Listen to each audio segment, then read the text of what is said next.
Don Carlos, ¿cómo están? Muy bien, ¿usted? Bien, gracias a Dios. Vamos a ver aquí el historial de cuando batallábamos con lo de la luz.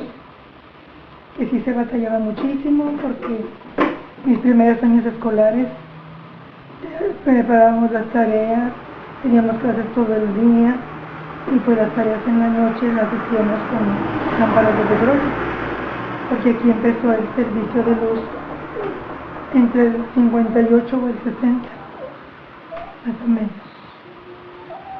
cuando empezamos a tener ya la luz aquí en todo el pueblo. Pues siempre fue un pueblo chiquito que al empezar nunca creímos que iba a crecer tanto.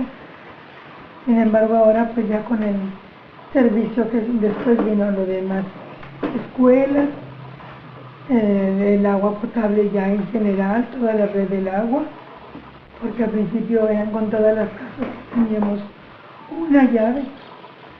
Y señora Carmelita, por ejemplo, para conservar los alimentos antes de que hubiera refrigeradores, que hubiera electricidad para tener un refrigerador, ¿cómo conservaban los alimentos? Pues mira, en las mayorías de las casas, yo recuerdo que mi madre le había conseguido mi papá le había comprado, le había mandado a hacer un tipo cajita de madera con algo rodeada de tela, lo que es tela mosquitera. Me de cuenta que de ese tipo de tela se hacía la cajita de madera y ahí se guardaba que el queso, que las carnes, que en fin, el frijol, todo lo que no se podía estar comprando a diario, se compraba y se guardaba de un día para otro, de 2 días, y ahí se guardaba y se colgaba. Si tenía ventilación, no se echaba a perder, no se manchaba de que los animalitos, los insectos, pero sin embargo nos servía bastante. Esa era la manera de guardar unos alimentos. Entonces, la forma de cocinar también era más, no era tan vasta, sino era cocinar para el diario.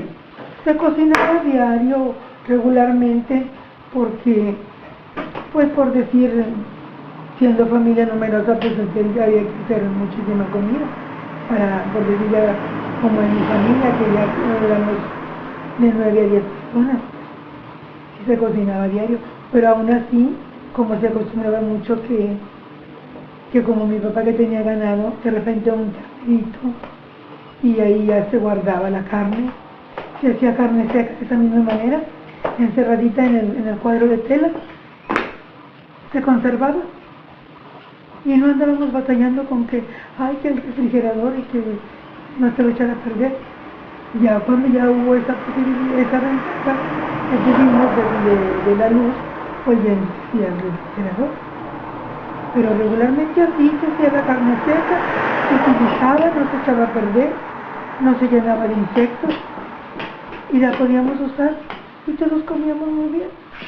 Y por ejemplo, ¿cuáles eran los menús? O sea, ¿cuáles eran las comidas que...? Las comidas que más se hacían en familia. Pues mira, aquí en la familia lo que más se acostumbraba a hacer, pues igual que actualmente, los caldos, o sea, el cocido de res, mucho de pollo, porque normalmente todo mundo, los que vivíamos aquí en García desde ese entonces, la mayoría teníamos en nuestra casa criadero de pollo y de gallina, al campo libre. Se conservaban los animalitos y luego ya de ahí mismo se sacrificaban y nos servían para comer. El pollo con arroz, el pollo en caldo o en salsa, lo mismo así, las carnes de res, la carne de puerco. Y pues a nadie nos hacía daño la carne de puerco y actualmente pues ya uno le tiene miedo porque no, me va a hacer daño por esto, por lo otro. Anteriormente no, mataban el marranito y se guardaba la carne, se repartía a los vecinos y para todo había, y sin embargo no se echaba a perder y la gente comía bien, comía su carne de res, sus caldos de verduras, su pollo. Y por ejemplo, señora Carmelita, antes de que hubiera rastro, la gente mataba a sus animales. Sí. ¿Y qué hacía la gente con el exceso de carne, con el excedente de carne? ¿Cómo la gente Pues, se enteraba de que...? Por lo regular siempre se les avisaba a los conocidos. así entre los conocidos se platicaban y decían, vamos, voy a matar un ternero, voy a tener carne de res, si gustas, pues voy a vender. Y mucha gente, la mayoría era muy compartida, hasta la repartía y se regalaba entre los conocidos y los ricos. Y se mataban en la casa los animales, no andaban con que el rastro y que esto y que el otro. Y la gente tenía sus precauciones para tirar los desechos, hacían mucho las fosas y que los tiraban el desecho para que no hubiera infecciones ni malos olores en el ambiente. Okay. También muchas de las casas de aquí de García tienen su propia huerta, ¿verdad? La mayoría su huerta, que es más grande, que es más pequeña, pero la mayoría tienen su huerta y pues todo el mundo vivía con amplitud en su casa, entonces no batallaban ni podían criar sus animales. Y muy bien que no batallaban con que dónde lo voy a poner, que no quede cerca de la casa, que no quede cerca de la cocina, siempre que tenía así animales. Y muy tranquilos todo el mundo. Salíamos a caminar, a jugar.